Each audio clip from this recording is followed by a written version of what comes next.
There is no law in Pakistan that women are not allowed to go out or leave the house alone. Welcome back to my channel. Stay with me until the end. Thank you. Hello, hello, hello! Ayan, dito naman tayo. Sunod namang video natin. Ayun pa rin talaga yung damit ko kasi yan, gumagawa ako ng video, 2 videos in one go. So, iba't ibang topic. So, ngayon naman, ang isa pang topic na aking sasabihin o i-discuss sa inyo ay ang about naman sa may nagsabi naman sa akin, ang hirap, totoo ba na hindi basta-basta nakakalabas ng bahay ang mga babae dito sa Pakistan? Hindi naman natin masisisi yung iba, lalo na yung mga wala dito sa Pakistan at walang ka-idea kung ano ba talaga yung buhay dito sa Pakistan. Diba? Nakikita natin na nakakaawa or hindi maganda yung kanilang kondisyon. Sa kabilang banda, sa lahat ng nangyayari dito, mayroong maganda at mayroong hindi. Pero ito yung totoo, mas marami ang hindi. So, let us go back to the topic that we are talking about. Here's the thing, Pakistan is an Islamic country. As far as we know, when it comes to women, there are lots of restrictions in showing themselves to the public. However, we have to consider in which country she is living with. And since we are talking about Pakistani women or women in Pakistan, in this case, we have to consider the place, the family, the caste, ethnicity of this woman in Pakistan, where she belongs or living with. About the praises, if women are kawawa or pitiful of not having a freedom to go out whenever they want, this is actually the reason why.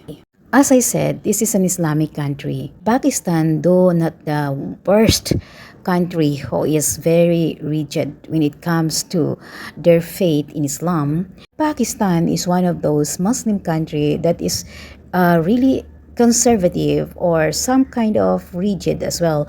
But of course, again, it depends on first from the family, the group of society, ethnicity, and the place. Napakalaki pa rin ng epekto ng religion, culture, or traditional customs sa klase ng pamumuhay nila.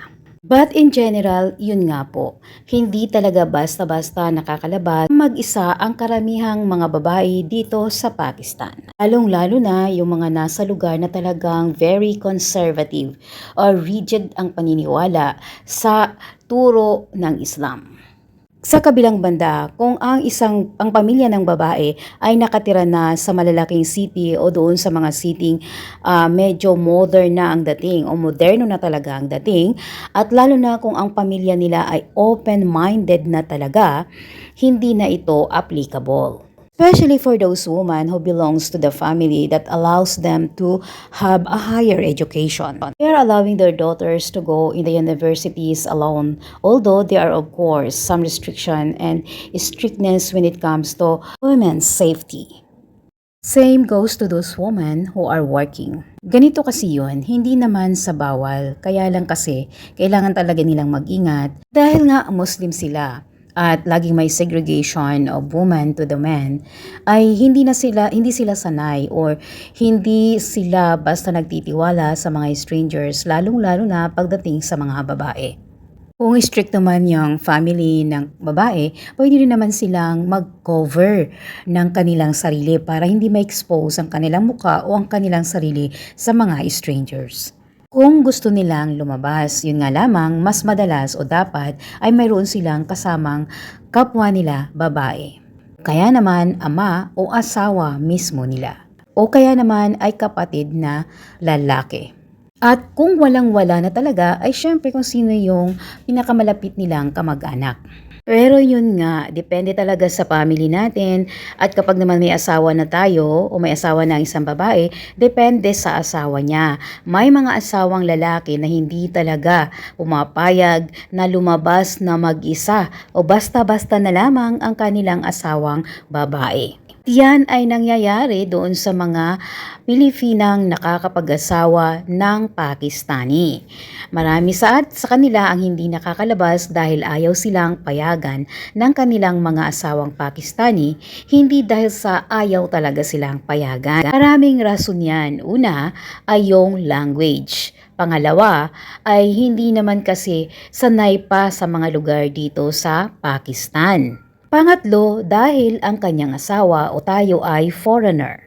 At dahil nga foreigner ang mga Filipina, ay kailangan nilang mas lalo pang mag-ingat. Ingatan ng kanilang mga asawa. So, kung magaling ka ng magsalita ng lingwahe nila, nakakaintindi, at malakas ang loob, syempre, sigurado, papayagan kayo ng asawa nyo na lumabas na mag-isa. Pero kung bago ka pa lang, mag-observe ka muna.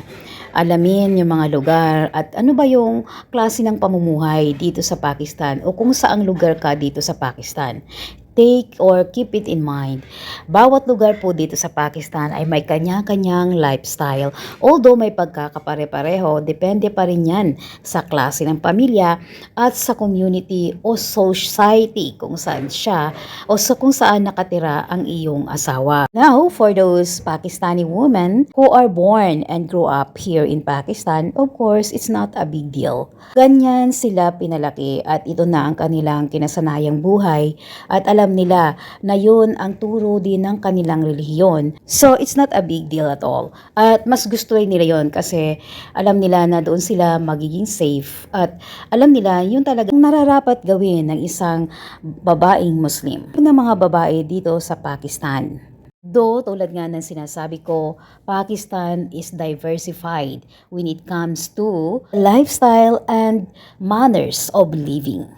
Hindi po bawal lumabas sa mga babae na nag-iisa sa kanilang tahanan. Wala pong batas na ganyan. Ito po ay ginagawa lamang nila o isinasabuhay nila bilang mga Muslim para ingatan ang kanilang mga sarili sa mga strangers.